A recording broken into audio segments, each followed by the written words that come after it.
Hello parents, welcome to my channel.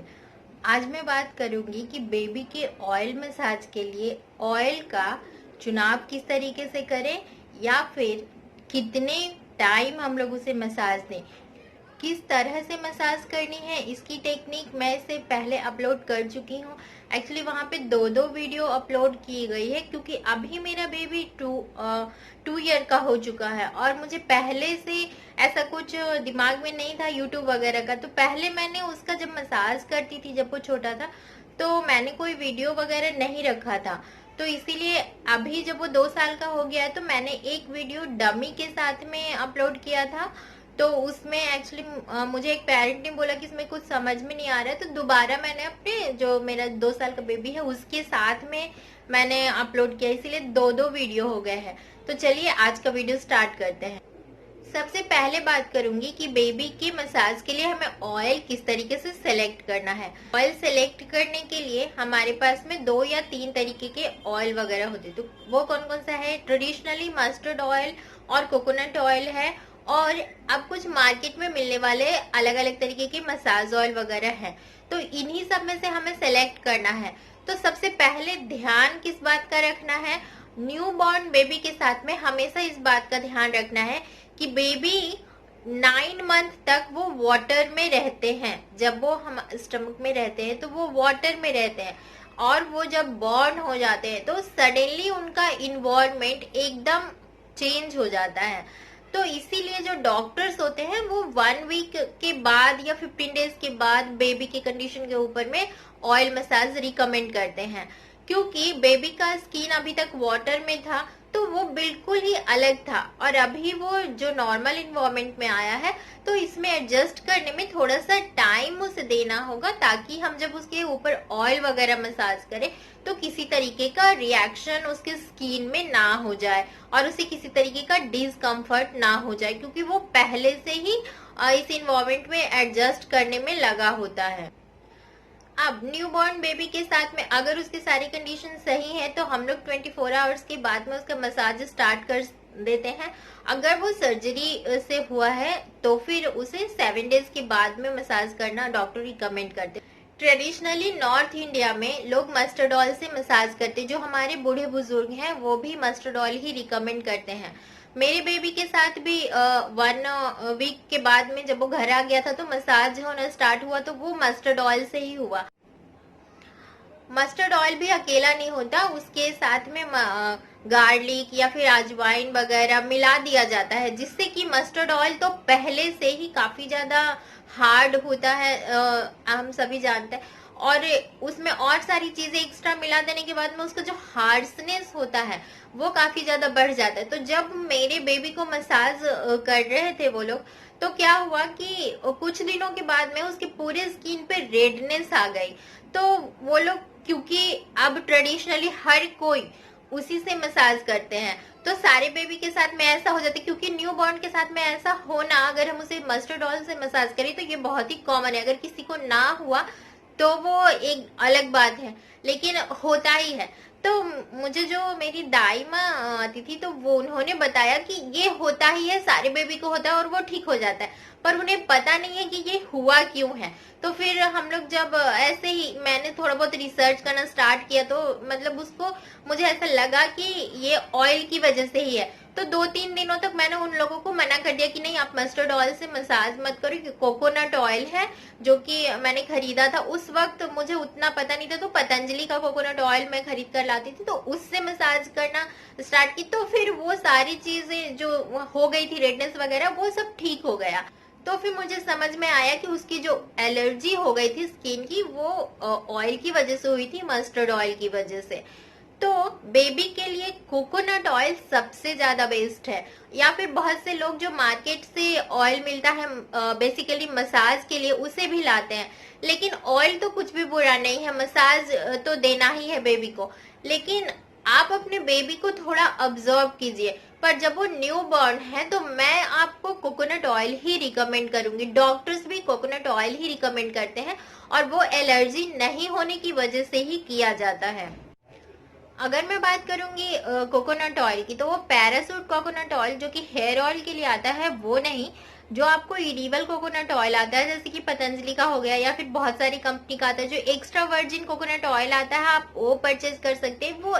वो best है baby के लिए, क्योंकि आप मार्केट से तो ऑयल परचेज करते ही, तो उसी के रेंज में आप extra virgin coconut oil use कर लीजिए।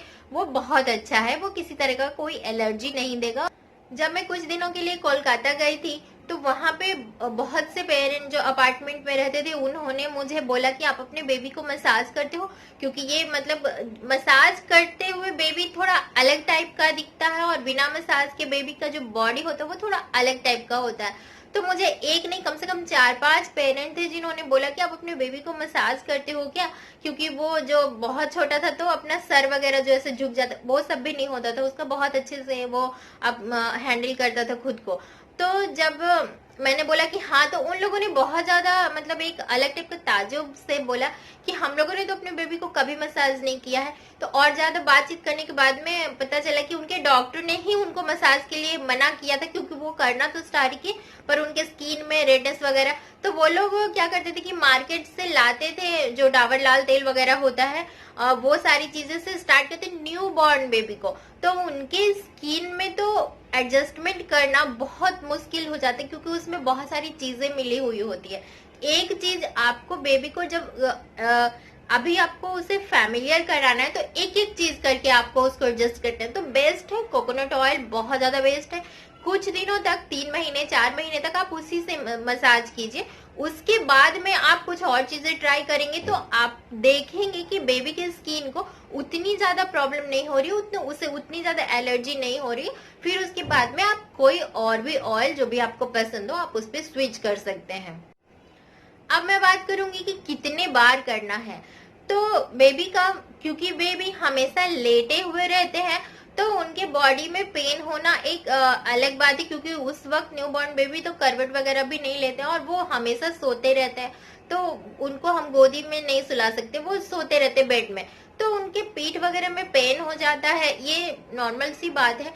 तो इस वजह से हम लोग उसे मसाज देते हैं ताकि थोड़ा सा रिलैक्स फील कर सके। तो 3 बार मसाज करना, जैसे एक टाइम से 2-2 घंटे पे भी आप उसे मसाज दे सकते हैं, अगर बेबी कंफर्टेबल है तो। अगर वो जाग रहा है तो या फिर अगर बेबी थोड़ा सा क्रैंकी हो रहा है तो उस वक्त आप छोड़ दीजिए। ट्रेडिशनली अगर मैं बात करूं तो गांव वगैरह में सुबह 9 बजे तक बेबी को 3 से 4 बार मसाज हो चुका होता है, और पूरे दिन में तो आप समझ सकते हैं कि कितने बार हर 2-2 घंटे पे, 1.5-1.5 घंटे पे वो लोग मसाज करते हैं। पर नॉर्मली आज के डेट में ऐसा कोई करता नहीं है, तो 3-3 घंटे या 4-4 घंटे तो हम नॉर्मली लेते हैं, तो 3 से 4 बार उसे मसाज कर सकते हैं। मॉर्निंग में तो जब सुबह उठते के साथ में, उसके बाद में ब्रेकफास्ट वगैरह जब हम लोगों ने कर लिया तो एक बार मसाज कर दिया, उसके बाद में आफ्टर लंच जब हम लोगों ने कर लिया, तो मतलब एक टाइम से हम लोग, क्योंकि ये सारे काम करते हैं तो ये टाइम हो जाता है। फिर उसके बाद में शाम को कर दिया, फिर उसके बाद में रात में कर दिया, तो ये जो है 3 से 4 बार मसाज हो जाना चाहिए बेबी को, ताकि वो कंफर्टेबल फील कर सके। और क्या होता था मेरे केस में, मैंने देखा है कि जब वो शुरुआत का मतलब 3 से 4 महीने का टाइम था, तब तक वो तो ठीक ठाक से सोता था। फिर उसके बाद में थोड़ा नाइट में वो जागने लगा, तो जब वो जागने लगता था करीब एक आध बार, तो वो 12-1 बजे तक जागता रहता था, खेलता रहता था, रोता नहीं था।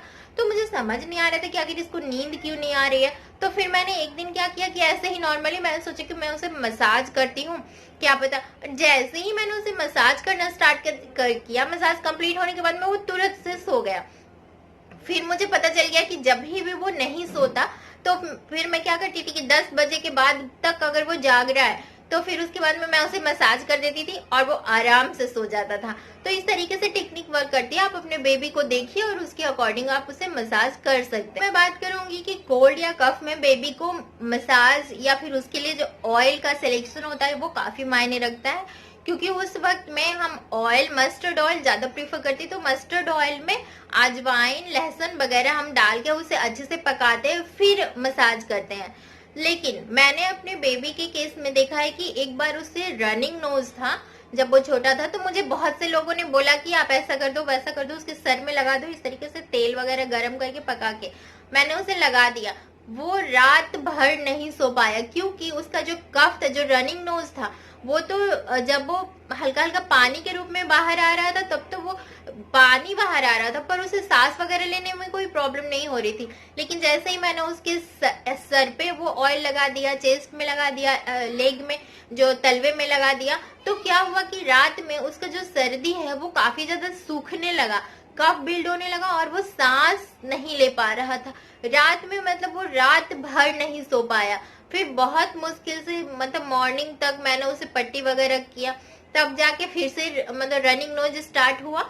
तो वो मतलब कि आराम से कम डाउन होके रहा। फिर उसके बाद में जो हमने मेडिसिन वगैरह उससे दिया होम्योपैथिक, तो फिर उसके बाद में उसका रनिंग नोज भी ठीक हो गया। तो ये सारी चीजें होती है। ट्रेडिशनली तो बहुत सारी चीजें हैं, लेकिन आपके बेबी के साथ कौन सी चीज काम करती है, इस बात का थोड़ा सा ध्यान रखना बहुत जरूरी है। और मुझे ऐसा लगता है कि मैंने ये सारे पॉइंट क्लियर किए हैं, बस ज्यादा कुछ तो है नहीं। तो बस आज के लिए इतना ही। अगर मेरा वीडियो आपको पसंद आ रहा है तो प्लीज मेरे वीडियो को लाइक कर दीजिए, अगर नहीं आ रहा है तो आप डिसलाइक कर सकते हैं। और thank you so much for watching.